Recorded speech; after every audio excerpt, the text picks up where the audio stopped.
এত বছর সম্পর্ক রাখার পর যদি কেউ ভাবে যে সম্পর্ক থেকে বেরিয়ে যাবে, তার মানে তো ও আমার দিদিকে কখনো ভালোই বাসেনি। কারণ যদি কেউ কাউকে ভালোবাসে তার জন্য তো সারা জীবন অপেক্ষা করে। কি এমন সমস্যা হয়েছে বলুন? বাড়ির লোক মানছে না, কনভিন্সড হয়নি, কনভিন্স করতে হতো। যদি না হতো তাহলে ওদের আলাদা সংসার করে থাকতো। ভালোবাসার চেয়ে জীবনে বড় আর ইম্পর্টেন্ট কি আছে বলুন তো আমায়। তাই?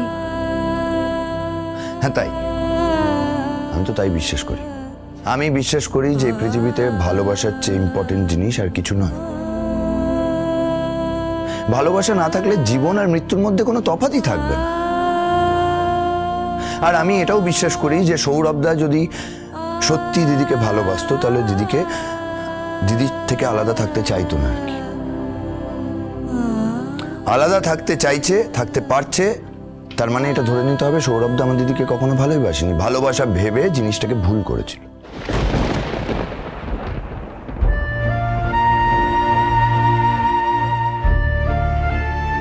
আমি যেতেই পারি।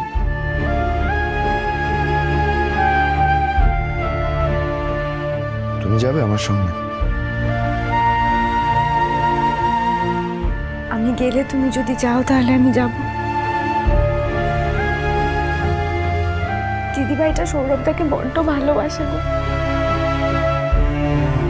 দিদিভাই সৌরভদাকে ছাড়া থাকতেই পারবে না। আমি শুধু একবার কি দেখতে চাই যে সমস্যাটা কি হলো, যার জন্য সম্পর্কটাই ভেঙে যাচ্ছে। আমি চাই না দিদিভাইয়ের জীবনটা এইভাবে নষ্ট হয়ে যাক। দিদিভাইয়ের চেহারার কি অবস্থা হয়েছে জানো? আমি জানি মানুষটা ভেতরে ভেতরেও পুড়ছে, ও পুরোপুরি শেষ হয়ে যাবে। বাইরের কাঠামো দেখে তো সব মানুষকে বিচার করা যায় না। বাইরে আর ভেতরে মানুষের অনেক তফাৎ।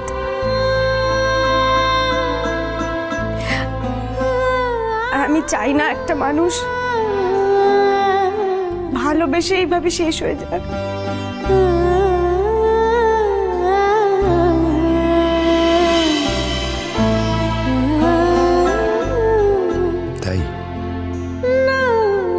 তাই নয়? কাঁদছো কেন? খুব কষ্ট হচ্ছে।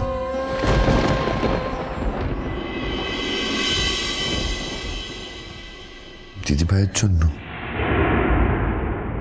দিদি ভাইয়ের কষ্ট আর আমার কষ্ট মিলেমিশে এক হয়ে গেছে সমুদ্র। তুমি তো কোনোদিন বুঝতে পারোনি আর কোনোদিন পারবেও না। কাঁদে না।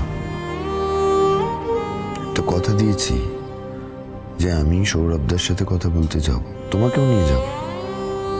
মাঝে মাঝে তোমার উপর খুব চাপ সৃষ্টি করে না?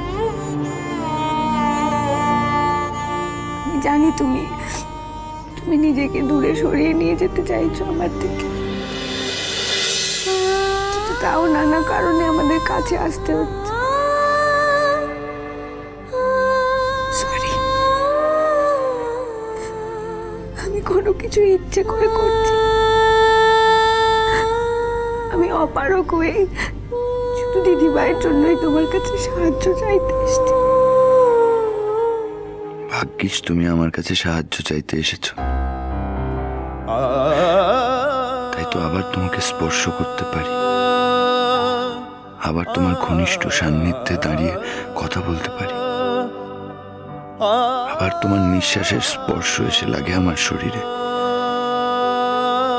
তাই তো আবার আমি বেঁচে উঠি।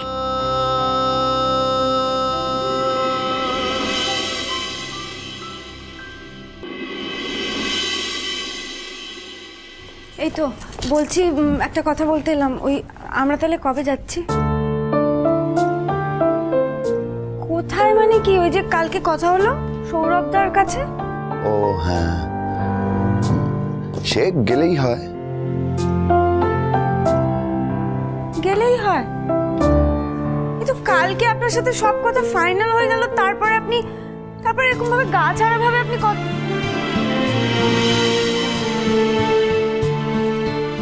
কি করছেন বলুন তো আপনি? আলমারিতে কি আজকেও আপনাদের আবার বেরোনোর আছে নাকি?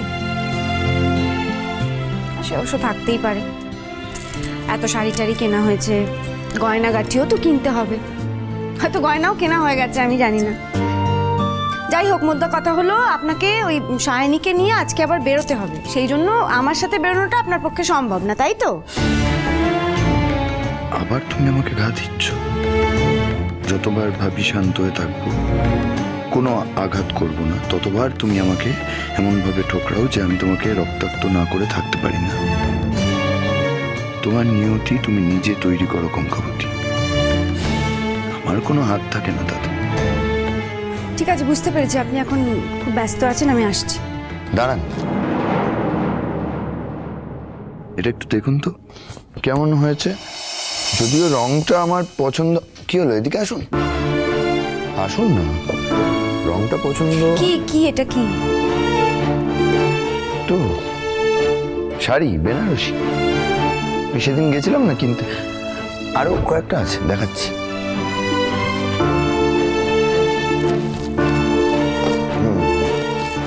এই যে একটা, আর এই যে আরো একটা আছে।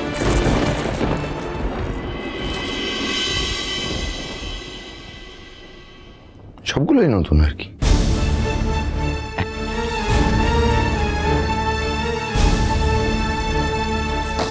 এবার বলুন কেমন হয়েছে। আর আরো একটা ইম্পর্টেন্ট প্রশ্ন, সেটা হচ্ছে এই শাড়িটা পরে সায়নীকে কেমন দেখাবে? আপনি কি আমায় অপমান করছেন? না, আপনার ঘরে না এসে আমি তো কথাটা আপনাকে বলতে পারতাম না, তো আপনার ঘরে কথাটা বলতে এসেছি, আপনি কি সেটা সুযোগ নিচ্ছেন? এই হচ্ছে আপনার মুশকিল, কি কথা বলেন আমি বুঝতে পারি না। আমি আবার সুযোগ কখন নিলাম? আর আমি যে সায়নীকে নিয়ে বাজার গেছি শাড়ি কিনতে, সেটা তো আপনি জানতেন। হ্যাঁ জানি তো। না না, সেই জন্যই জিজ্ঞেস করছি, আসলে আপনিও তো একজন মেয়ে, আপনি এগুলো বোঝেন, তাই। এই অপমানটা না আমি ডিজার্ভ করি না, এর 1000 গুণ বেশি অপমান না আপনি আপনি একদিন ফেরত পাবেন সমুদ্রবাবু। সমুদ্রবাবু? আপনি কি আমায় নিয়ে মজা করছেন না কি বলুন তো? বালাই স্যার, আমার সে ক্ষমতা আছে, আর আপনার সাথে তো আমার চিরকালই ওই ভাসুর আর ভদ্র বউয়ের সম্পর্ক, কি করে মজা করি বলুন। ঠিক আছে, বুঝেছি বুঝেছি, আপনি এখন আপনার ওই নতুন বউয়ের সাজগোজ বেনারসি এইসব নিয়ে ব্যস্ত থাকবেন। আপনার দিদির জীবনের ক্রাইসিসটা মেটানোটা আপনার এখন দরকার নেই, সেটা স্পষ্ট করে বলে দিলেই হতো। দাঁড়ান, যাচ্ছেন কোথায়?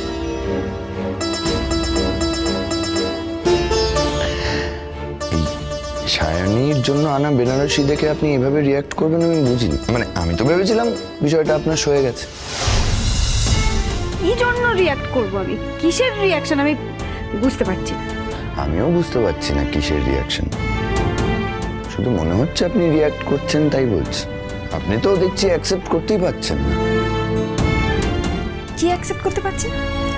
আর কি অ্যাকসেপ্ট করা বাকি আছে? হ্যাঁ, এই যে সেদিন আমি আলমারিটা খালি করছিলাম, আপনি অত ন্যাকামো করছিলেন কেন সেদিন? হ্যাঁ, এই তো আমি আলমারিটা খালি করলাম বলেই তো আপনার বউয়ের এসব জিনিসপত্র আপনি আলমারিতে রাখতে পারছেন।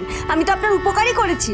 হ্যাঁ, সে তো করেছেন, কিন্তু এখন এত ওভার রিয়াক্ট করছেন কেন? হ্যাঁ, আপনি তো একদিক দিয়ে উপকারই করেছেন, না হলে এত জিনিস কি করে আলমারিতে রাখতাম।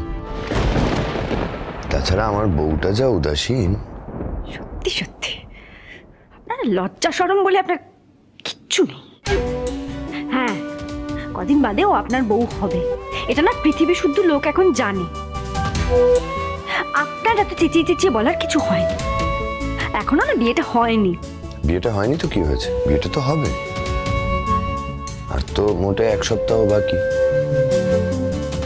তো এখন কি বউকে বউ বলতে পারবো না? হ্যাঁ বলুন না, বলুন, আপনি চেঁচিয়ে চেঁচিয়ে বলুন, দরকার হলে একটা মাইক্রোফোন নিয়ে বলুন।